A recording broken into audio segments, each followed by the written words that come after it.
যখন এসআইআর মতো একটা সম্মুখীন আমাদের সামনে আসলো, তখন বাংলার মাননীয় মমতা বন্দ্যোপাধ্যায় বলেছিলেন, আমি মমতা বন্দ্যোপাধ্যায় থাকতে এসআইআর পশ্চিম বাংলায় হবে না, যদি এসআইআর করতে হয় আমার বুকের উপর দিয়ে করতে হবে।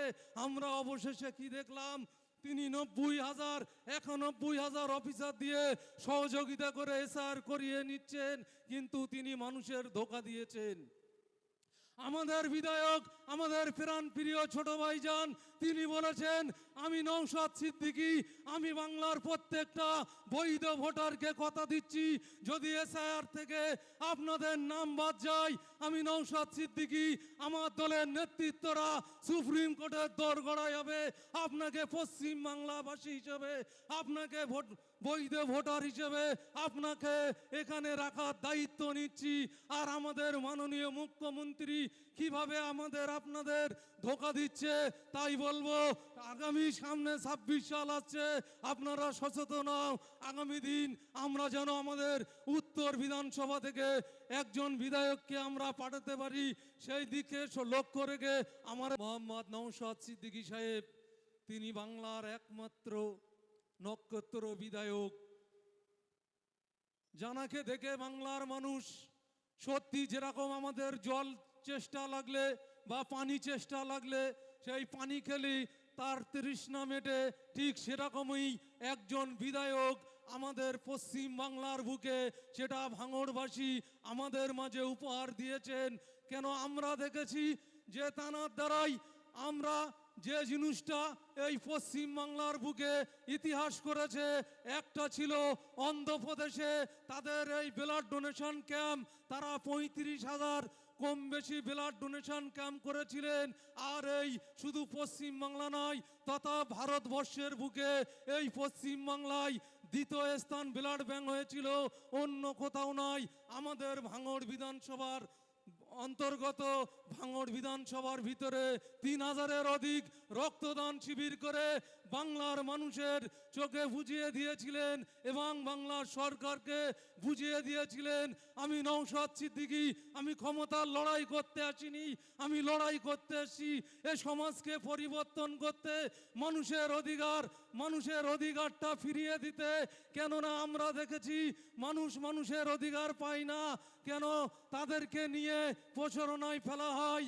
এই রাজ্য সরকার বিভিন্ন ভূতে 6 থেকে 7 জনের একটা টিম বানিয়েছে, সেই টিমিরা তারা দায়িত্ব নিয়েছে মানুষকে ভুল প্রচারণায় বুঝিয়ে তাদেরকে এই তৃণমূলকে বাঁচাবার। তাই বলছি বন্ধুগণ, এদের এই প্রচারণায় আর পা দেবেন না। চলছে, এখনো রক্তদানের কাজ চলবে। আপনারা যারা রক্ত দিতে বাকি আছেন, শেষে তোমাদের যত ভলেন্টিয়ার আছে সবাইকে ব্যবস্থা করবে, যারা বাকি আছেন তারা দিন। আর যারা দিয়েছেন আজকের এই মঞ্চের পক্ষ থেকে সেই রক্তযোদ্ধাদেরকে আমি ধন্যবাদ জানাই। দর্শকের আসনে বসে থাকে, দাঁড়িয়ে থাকে অগণিত মানুষ, পুরুষের সাথে সাথে আজকে নারীদেরও উপস্থিত চোখে লাগার মতো।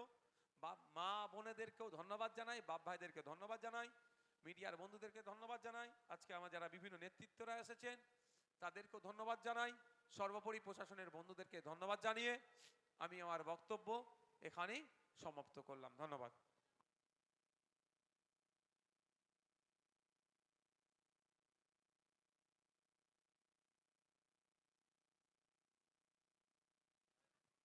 হ্যালো, আমাদের রক্তদান শিবির চলবে, প্রোগ্রাম এখানেই শেষ, কিন্তু আমাদের রক্তদান শিবির এখনো চলবে।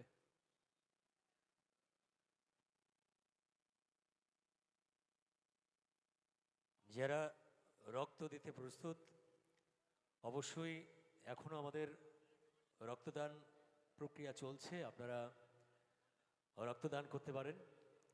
এখন আমরা আপনাদের অপেক্ষায় আছি। আর ছোট ভাইজান নওশাদ সিদ্দিকী ভাই এখন আমাদের সঙ্গে আছেন। আমাদের কমিটির পক্ষ থেকে, সাইদুল ভাইয়ের পক্ষ থেকে বা সবার পক্ষ থেকে ভাইকে জানাই প্রীতি, শুভেচ্ছা, ভালোবাসা, অভিনন্দন। मुद्दे लाख बुरा चाहे तो क्या होता है, मुद्दे लाख बुरा चाहे तो क्या होता है, वही होता है जो मंजूर खुदा होते हैं।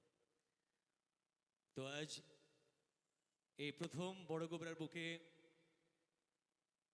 ভাই এসছে, সবার মন আনন্দে ভরে উঠেছে। আমরা যেন আমাদের প্রাণের কোনো প্রিয় মানুষকে আজ বহুদিন পরে খুঁজে পেয়েছি একদম বুকের মাঝে। এই ভালোবাসা চিরদিন অটুট থাক সকলের মাঝে, সকলের পাশে। একসময়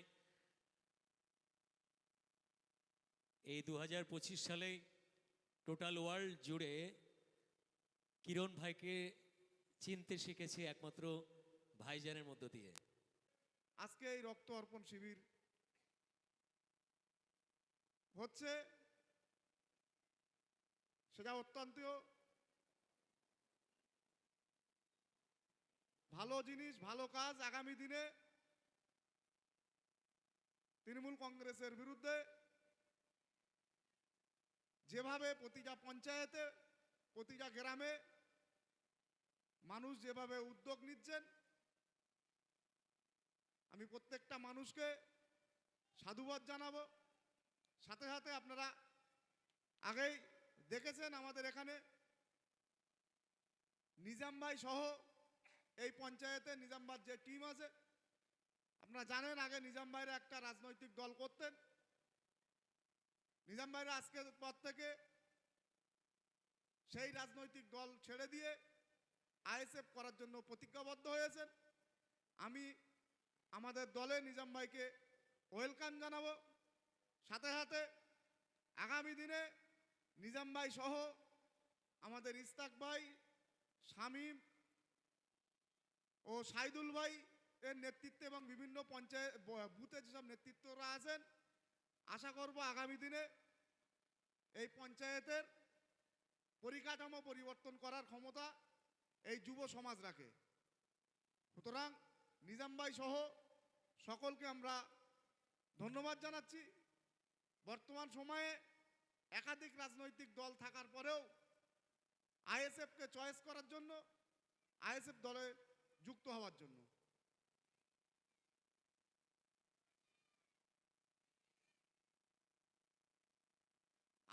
আর একটা কথা, আপনারা যারা আজকের এই রক্তদান শিবিরে রক্ত দেওয়ার জন্য প্রস্তুত নিয়ে আছেন, আপনার কাছে অনুরোধ করব, আমাদের যে ডাক্তারবাবুরা এসছেন খুব অল্প সময়, আর 2টো পর্যন্ত ব্লাড নেবে। সুতরাং আপনারা আমাদের যেখানে ব্লাড ডোনেশন ক্যাম্প চলছে সেখানে এসে আপনাদের মূল্যবান রক্তদান এ অংশগ্রহণ করুন।